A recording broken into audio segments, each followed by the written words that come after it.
You know what, let's take a step back. What did Trump actually do to earn this penalty? Well, it turns out that for a decade, whenever Trump wanted to get a loan or make a deal, he would illegally inflate the value of his real estate. For instance, suggesting that his 11,000 square foot penthouse was a 30,000 square foot penthouse, I guess somehow including the sky in the calculation. We all do it. I mean, in my license, I'm not listed as 5'7", you know. I'm listed as 30,000 square feet.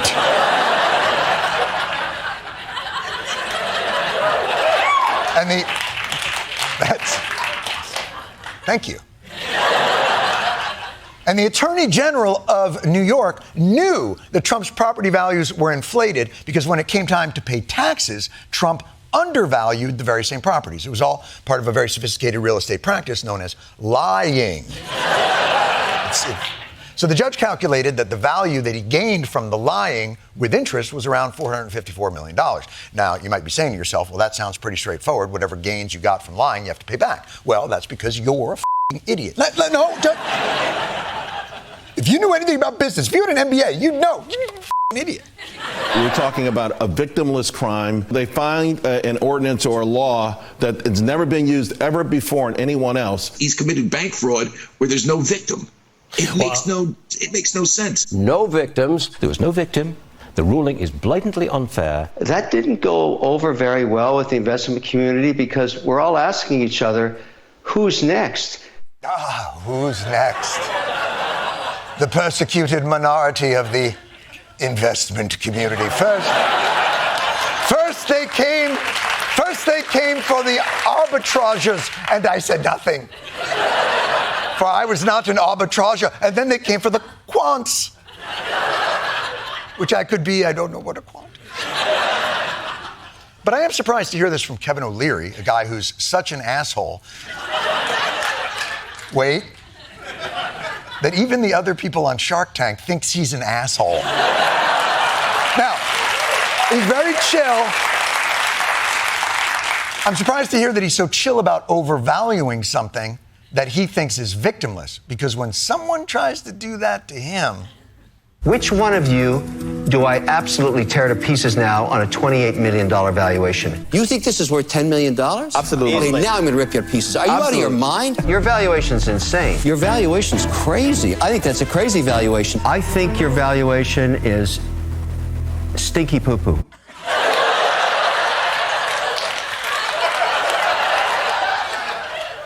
Oh, no, you didn't. Canadians are so vulgar. How is he not this mad about overvaluations in the real world? Because they are not victimless crimes. First, the banks got paid back at lower interest rates, although, to be honest, who gives a shit? But second, money isn't infinite. A loan that goes to the liar doesn't go to someone who's giving a more honest evaluation. So the system becomes incentivized for corruption. And this is part of a different Trump fraud case, but avoiding taxes hurts all of us. Donald Trump's shenanigans cost the city of New York. And to be honest, and let's be frank here, that is money that the city of New York could have used to build more Walgreens. Now, some blocks only have 2 of them. Leave it to Kevin O'Leary to be unaware enough to say the quiet part out loud. I hear about the so-called victimless crimes, but the laws on the books, falsification of business records in second degree, issuing false financial statements, insurance fraud, conspiracy, and all these different aspects of it, those are actual crimes. I take it your point is that these should not have been prosecuted? Everything you just listed off is done by every real estate developer everywhere on earth in every city. This has never, ever been prosecuted. There is a theory in law that if enough people commit a crime, it automatically becomes legal. You're familiar with the purge, are you not? The f***ing entitled arrogance. I don't know if you know this, but most people just can't commit fraud and expect to face no repercussions, even if everyone's doing it. Try getting a car loan by saying you have 10 times as much money as you really do, or claim 20 dependents when you have no children, or say you make slightly less money to qualify for food assistance. I will guarantee you there are not just financial consequences for those lies, but criminal ones. But don't tell that to the investment community, because in their minds, in pursuit of profit, there is no rule that cannot be bent. There is no principle that cannot be undercut, as long as you and your friends are making money. And the only immoral practice, hold on, I'm not done. If I could raise my chair up, I would. Apparently, the only immoral practice in the capitalist system is to use that money for people who may need it. Fraud, waste, and abuse, people never want to be honest about, but a lot of these parents will, they abuse the system. A lot of them are encouraged to abuse the system. Where do you think the money that you get for food stamps and other things who do you think pays that money, your health care? You're taking their money and you just don't seem to care. The guy who walks out of the store with a bag of food, is he entitled to it? Because food is a necessity and he doesn't have enough of it? You nutrition-needing motherfuckers. Bringing our system to its knees. Stealing is only justified when you already have too much. Ultimately, whether or not Trump is a victim of selective prosecution is going to be a matter for the Supreme Court to decide. Luckily, that is an institution which still holds the trust of the American people because of its integrity. For years, Justice Clarence Thomas has secretly accepted luxury gifts from a GOP mega donor, Harlan Crow. Gifts like private jet flights, luxury yacht cruises. And according to the report, the Supreme Court justice never reported them on annual financial disclosures. Victimless! It's a victimless crime! Let's begin with the ongoing legal woes of America's defendant-in-chief, Donald Trump. Now, Trump has just over a week to come up with a $175 million bond in his real estate fraud case. And if he can't get it from selling shares in his social media company, or borrowing from his billionaire friends, or teaming up with Giuliani for a sexy car wash, then this latest very classy business venture just might do the trick. I'm proud to be partnering with my very good friend Lee Greenwood. Who doesn't love his song, God Bless the USA, in connection with promoting the God Bless the USA Bible. This Bible is the King James Version and also includes our founding father documents, yes, the Constitution, also the Bill of Rights, the Declaration of Independence, and the Pledge of Allegiance are all part of this. All Americans need a Bible in their home, and I have many. It's my favorite book. Many? How does that thing not burst into flames immediately, huh? Yeah, Trump is mashing together the Bible and the Constitution like it's a Pizza Hut Taco Bell. And I know people will say that you're not supposed to mix the Bible and the Constitution. But what you have to understand is Trump has never read either of them. If we step back and look at this, Trump getting into business with God can only mean one thing. God is going to end up bankrupt and serving a 3-month prison sentence for lying under oath. I mean, what's amazing about this is that Trump just made $5 billion on his new stock. Buddy, you're not supposed to be doing this embarrassing grifter shit when you're that rich.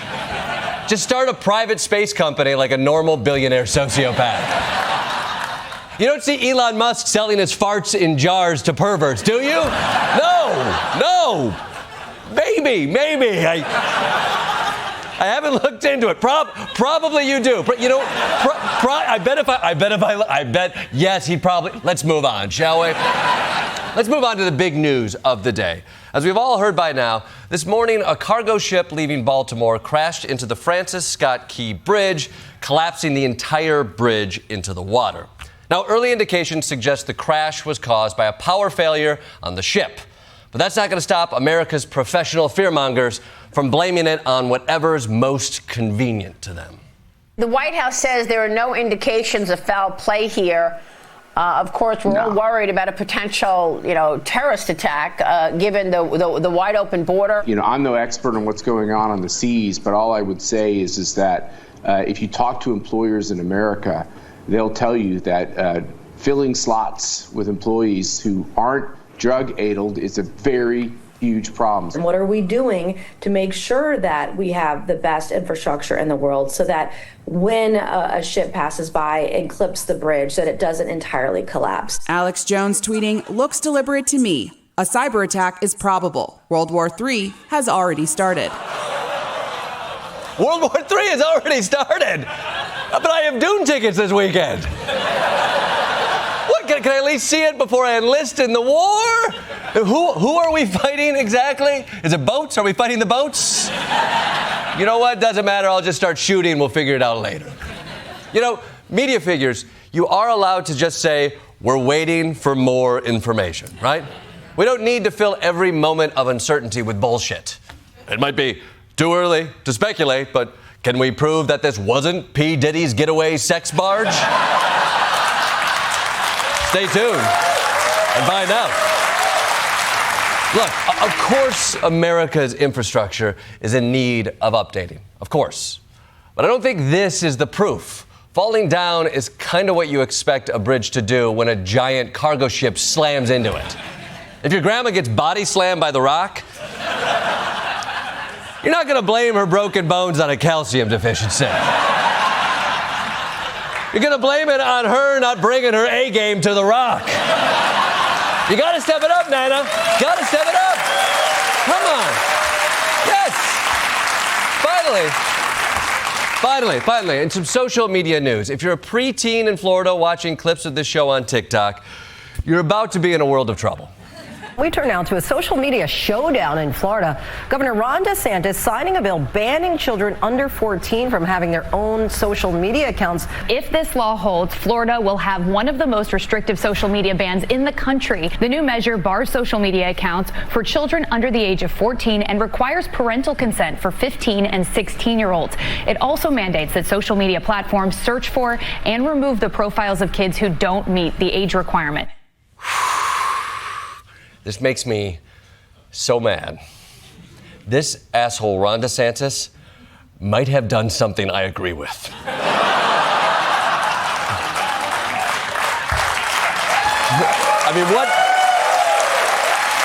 what does this say about me? I don't know what this says about me. I do think maybe this law isn't a bad idea. I think we can all agree that social media is a nightmare for kids. It increases their risk of depression. It exposes them to predators. It harms concentration. It gives you a wildly unrealistic expectation of how easy it is to prepare meals. Just throw in the potatoes, some scallions, some boiling water, a couple of fast edits. Voila! Beautiful dinner, and your entire family loves you. You're a great father. No, it's not that easy. It turns out there's a lot of prep work. The videos don't show you that. They got to blanch the onions, then you got to julienne the carrots. Now it's 10 p.m. Your kids are starving. They hate you. Why am I supposed to be doing all the cooking anyway? I was at work all day. I'm not a failure. I'm on TV, goddammit. Hypothetically. The point is, if Florida teenagers are kicked off of their phones, maybe they could focus on all the quintessential experiences of being a teen in Florida. Things like wrestling a gator at prom, or going to the library and reading the 4 books that are still legal to read, or trying to avoid Matt Gaetz on your walk home from school, you know? Classic Florida teen shit. Honestly, I wish Ron DeSantis had run on this when he was a presidential candidate. This is a much better message than his platform of wearing high heels and smiling like a demon in a horror movie. There's always 2028, Ron. Ronna McDaniel lasted just 5 days at NBC, which is less screen time than dead bodies on Law & Order get. This is sad for Ronna, but also, I don't really give a shit. There's a lot more important things to worry about. I mean, P. Diddy is on the loose. He can be anywhere, you know? But the Ronna McDaniel situation does point to a larger question in America, which is, what should happen with the people who did January 6th? You may remember, back when January 6th happened, there wasn't much of a question about this at all. Everyone who was not wearing horns agreed. The people who did this had to be punished for it. Even the guy who they were wearing the horns for agreed that there had to be consequences for their violent actions. Like all Americans, I am outraged by the violence, lawlessness, and mayhem. America is and must always be a nation of law and order. The demonstrators who infiltrated the Capitol have defiled the seat of American democracy. To those who engaged in the acts of violence and destruction, you do not represent our country. And to those who broke the law, you will pay. You hear that, people who broke the law? You're going to pay for that. So says the person who told you to break the law. It's a bit like Tim Cook coming out and being like, who are these people wearing the Vision Pro? You look like idiots. Okay, so basically everyone agreed January 6th, bad. And justice needed to play out.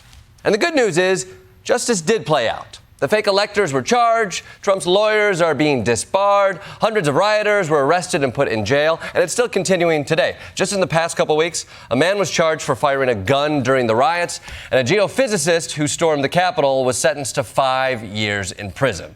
So, if you ever thought you weren't smarter than a geophysicist,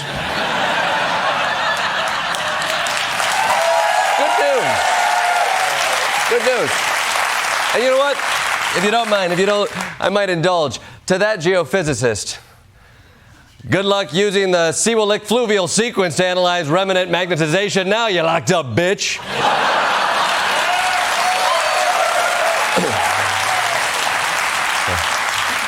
It's been pent up for a long time. As the wheels of justice turned and life moved on, most people moved on to other things, which makes sense. Other shit happened. We had the rest of the pandemic, there was inflation, 2 famous people decided to date each other. I mean, how could we focus on anything else? We can be forgiven for moving on. But Trump and the MAGA movement didn't forget about January 6th. In fact, they've been rewriting. And I have no problem saying that these January 6 defendants are being treated like political prisoners of war. The DOJ is harassing peaceful patriots across the country. They're not destroying the Capitol. They obviously revere the Capitol. They're there because they believe the election was stolen from them.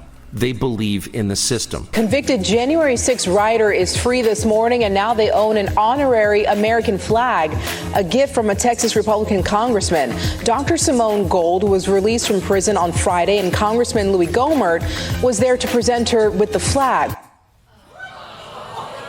You know, I'm no history buff, but she was the loser in a failed insurrection. If you were going to present her with the flag, it probably should have been this flag, I think.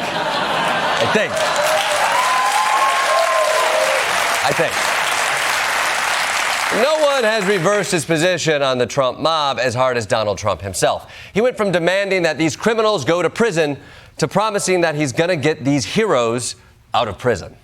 Trump called those now serving prison sentences hostages and patriots. You see the spirit from the hostages, and that's what they are, is hostages. Suggesting he'd pardon them as soon as he gets back into office. The first day we get into office, we're going to work with the people to treat those unbelievable patriots, and they were unbelievable patriots and are. Release the J6 hostages, Joe.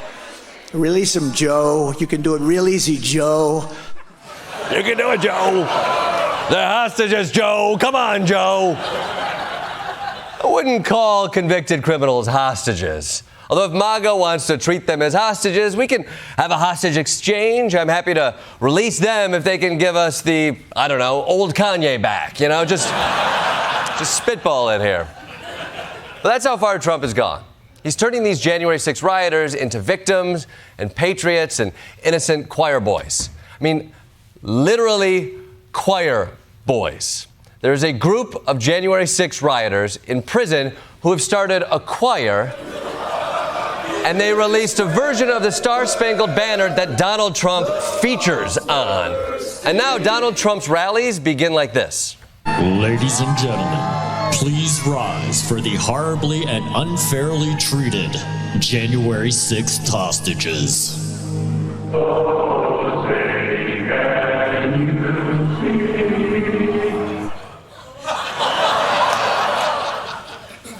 That's a dramatic way to kick off an event. At the next Super Bowl, I want to hear, ladies and gentlemen, please rise for the horribly and unfairly treated Kelly Rowland. She's just as talented as Beyonce. It's not her fault she wasn't as strategic with her career. I mean, look, we can't normalize this. Do you remember when he wasted 3 months of our lives being mad at Colin Kaepernick for kneeling for the national anthem? Now he's saluting rioters, insurrectionists, and even worse, a cappella singers. And the f***er didn't even take off his hat. But that's where we are now. And Ronna McDaniel trying to get a job at NBC is just the latest example of Jan Sixers trying to get back into the mainstream. Remember the guy with the horns, the shaman? Guess what he's up to now?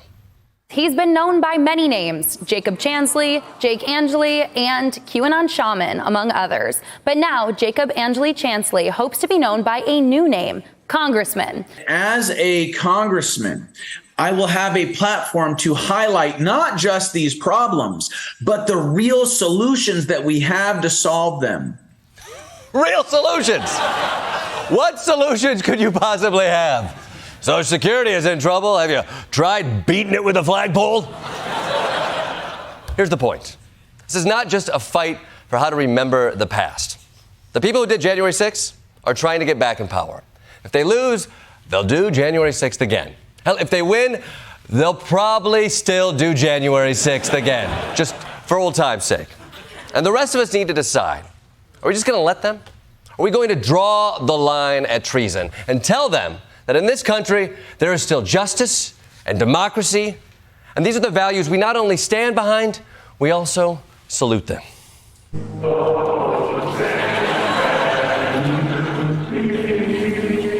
Maybe we can get the original version. Let's move on to one of the foundational principles of American democracy. Money. The green was out today when President Joe Biden made history with the biggest one-day cash grab of all time. The Biden campaign just announced that its blinged-out fundraiser in New York tonight has already raised $25 million. The event will feature former Presidents Barack Obama and Bill Clinton and a huge list of others. They will be assembling more than 5,000 supporters at Radio City Music Hall for this first-of-its-kind fundraiser. One batch of supporters who will have a photo taken by famed photographer Annie Leibovitz of themselves and the three presidents. Wow. Biden, Obama, and Clinton all in one show. It's like Coachella for the kids who asked the teacher for more homework.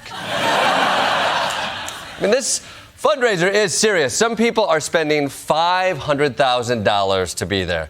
And guys, I'm sorry, this just feels gross. $500,000 for access to a president? I mean, that's not how democracy should work. Save that money for a Supreme Court justice. You know? Much better bang for your buck. Be smart. Shell out for an RV and a jet ski and you're there. I will say, it must be a unique experience to have your picture taken with three presidents. And it's not just any photographer. It's Annie Leibovitz, maybe the most famous photographer. She did that one of Demi Moore, pregnant and naked, John Lennon hugging Yoko naked, Sting in the desert naked. The point is, you are going to have to be naked. Don't worry, Bill Clinton is way ahead of you. So